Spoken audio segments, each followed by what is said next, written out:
Hi, hello everyone, welcome back to my YouTube channel Residerma.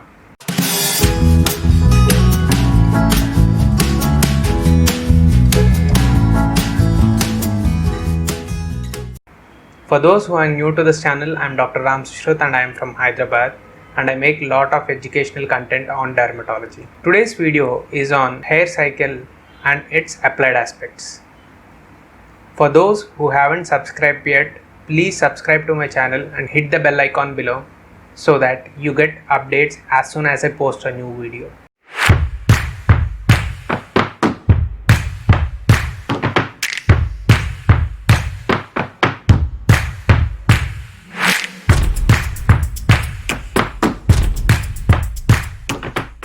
Let's now understand what a hair cycle means. Just as we grow in our natural life, the same way even hair grows. As we grow from a child to an adult to a old stage, the same way the hair grows from anagen to catagen and telogen. So the anagen phase can be compared to the child phase or the rapid growing phase of a hair cycle.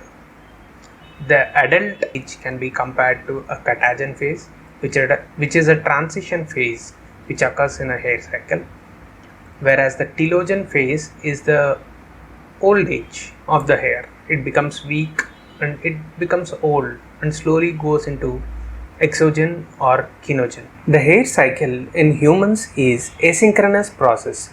This means no two hairs will follow the same cycle at a time. This is very helpful because just imagine if the hair cycle is in a synchronous mode, you'll be losing all the hair at a time on the scalp, and all the time at the same time all the hair regrows. So this is an asynchronous process. There are 5 phases in a hair cycle. The first one is anagen, the second one is catagen, third one is telogen, the fourth one is exogen, and the fifth one is kenogen. Anagen can be further divided into 6 different phases. Let's discuss about each and every phase in little detail. Coming to anagen 1, this is a typical starting phase for a hair follicle. The dermal papilla is usually round and is present in the dermis. There is secondary germ cell within the stella, which I have marked in red color. It is a secondary germ cell. This secondary germ cell is one of the important cell which helps in the formation of new hair. During second anagen phase, the dermal papillae slowly enlarges. It tries to become the routine flask shaped, and it is surrounded by the keratinocytes which are derived from the secondary germ cell. Third stage of anagen is further divided into 3A and 3B. In 3A, there is formation of inner root sheath from the keratinocytes which are produced from the secondary germ cell. By the end of 3A, even the hair shaft formation starts taking place and slowly the hair shaft starts growing. By 3B, the new hair shaft almost reaches the half of the follicle and melanin synthesis and transfer starts taking place at this phase. By anagen 4, the bulb slowly moves downwards and reaches the subcutis. There is a total full grown hair which is there in the hair canal. By anagen 5, the hair follicle is completely developed. It has an inner root sheath, it has an outer root sheath and a completely formed shaft. By the end of anagen 6, the newly formed hair shaft exits the epidermis. So this is how complete anagen takes place. The anagen phase usually continues till 2 to 3 years in adults. After anagen is over, the hair goes into a catagen phase. Now let's talk about catagen phase. Catagen phase is a transition phase as we already discussed. It is between anagen and telogen and it is usually around 3 to 4 weeks. It is a phase where the hair shaft slowly starts detaching itself. A very minute change is happening here. Let's go from gross way. Slowly there is a regression of the hair shaft, that is the movement of the hair follicle bulb from the subcutis to the dermis, and after that there is thickening of the fibrous root sheath. Slowly a stella formation also starts taking place. There is apoptosis of the matricial cells which are present in the bulb. After catagen, the hair enters into a telogen phase. Telogen phase usually lasts for 2 to 3 months. During telogen, the hair bulb usually reaches upper dermis, that is, the hair is ready to fall. The inner root sheath is totally lost by disintegration. Same as we found in anagen 1, the dermal papillae becomes circular and lies in the mid dermis. If at all there is immediate starting of anagen, there is formation of secondary germ cell which lies just above the dermal papillae in the stella. One important point about telogen phase is that the bulb in the telogen phase will also become almost in a circle shape, and also the melanin or the pigmentation which is present is lost. This is why the hair almost resembles as a club. This is the reason why the telogen hair are called as club hair. Exogen can be called as active shredding phase, but this starts by the end of telogen. In this phase, the lower hair follicle cells get the signals from the surrounding tissues to release the hair tissue out of the hair follicle. The hair shaft totally separates from all its attachments, and with minor friction or minor pull, the hair totally comes out. Kenogen phase is considered as a sleeping phase for hair follicle. After few cycles, few follicles enter into the phase of kenogen, where the hair rests for 1 to 2 months before starting its new cycle. There is no hair shaft or the dermal cells. It is just the hair sheath, dermal sheath, which is present as a stella in the dermis. This slide shows how you differentiate the hairs when you see under a trichogram. The anagen hair is usually bent little at the level of the bulb. It has an intact inner root sheath and an outer root sheath. Whereas coming to catagen phase, as I said you, there is only atrophy which is taking place at the outer root sheath, and the detachments are getting loosened. So you'll have an intact inner root sheath, but the outer root sheath is usually patchy. Whereas telogen hair or the club hair, it is straight, there is no angulation at the bulb, the bulb is amelanotic, and the bulb is circular in shape. So this is called as club hair. This is how we differentiate different types of hair in a trichogram. Let's discuss few applied aspects pertaining to the hair cycle. The first one I want to discuss regarding clinical, which is lasers. See, in a laser hair reduction, we are majorly targeting the melanin which is present in the hair bulb. So when you are treating with any kind of laser which is targeting melanin, let it be Nd:YAG or else diode or else, we are targeting majorly the anagen hair, because lot of the hair are in anagen phase. The major target is anagen hair.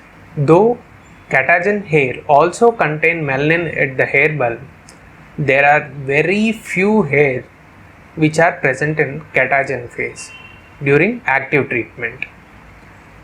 Telogen hair, kenogen and exogen will further have chances to regrow the hair post laser hair reduction.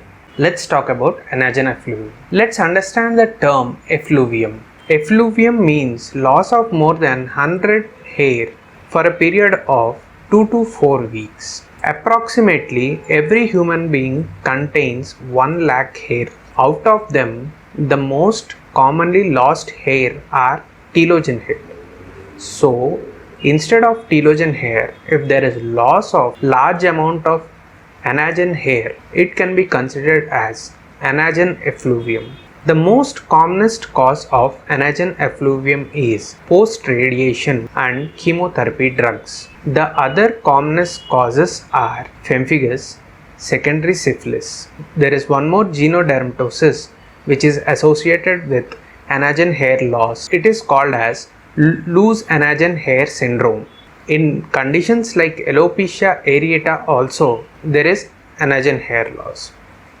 So let's understand it little further. 80 to 90% of our scalp hair are in anagen phase. So any acute insult like severe radiation or high doses of chemotherapy, this might cause arrest in the formation of hair shaft or just a kinking depending on the degree. In majority of the cases, we can consider anagen effluvium as a misleading term. This is because most of the times the trauma or the insult is usually milder and it causes kinking of the hair, which leads to the breakage of the anagen hair rather than complete loss of the anagen hair.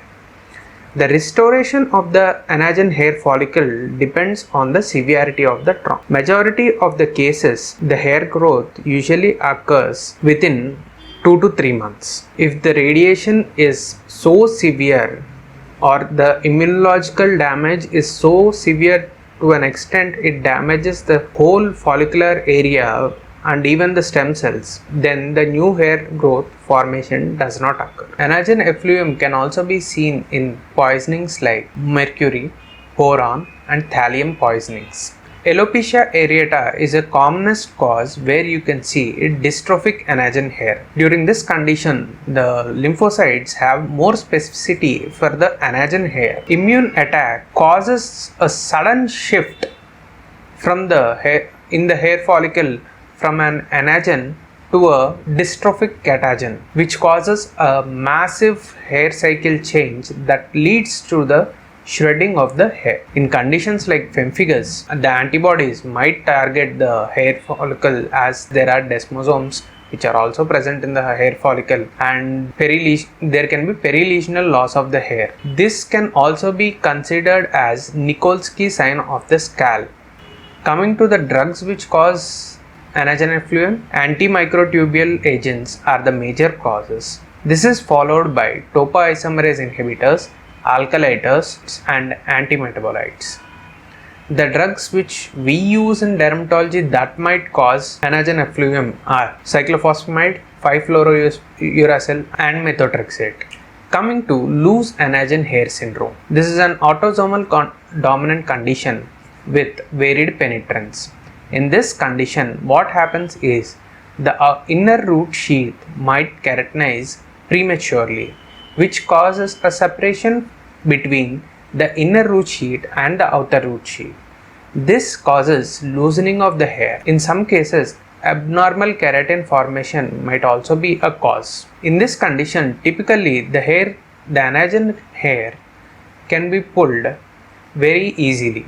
It is most commonly seen in females, that too the people which are having more white or blonde hair. There can be spontaneous recovery in this condition after adulthood. So how do we investigate? The best investigations are hair pull test and a trichogram. Though we can observe the anagen hair follicles, microscopy will help us in identifying the inner root sheath and the outer root sheath, which will add much more confirmation to our diagnosis. The treatment of this condition is usually very simple. One thing, the patient has lost almost 80 to 90% of the hair almost at once. So, and most of it, unless the insult is very severe, there is always a chance of regeneration. So the patient can be advised to wear wigs or hair patches for a period of at least 3 to 4 months, so that the hair growth can happen within next 3 to 4 months. There are few techniques which are used during radiation, that is by inducing scalp hypothermia or by tying a tourniquet to the scalp before giving a radiation therapy, in less delivery of the drug to the roots of the hair follicles and further decreases the insult caused to the hair follicles. Topical tacrolimus, cyclophosphamide, calcitriol and alpha tocopherols have been tried in this condition. Now let's talk about one of the commonest causes of hair loss we experience in our OPDs, that is telogen effluvium. Telogen effluvium can be considered as any disruption in the hair cycle which can be leading to the synchronized loss of telogen hair. Coming to the etiology, there are 5 different causes. The first one is there can be immediate anagen release, which might be due to either a severe illness or a psychological stress. The second cause is delayed anagen release, which is suddenly releasing into a telogen phase.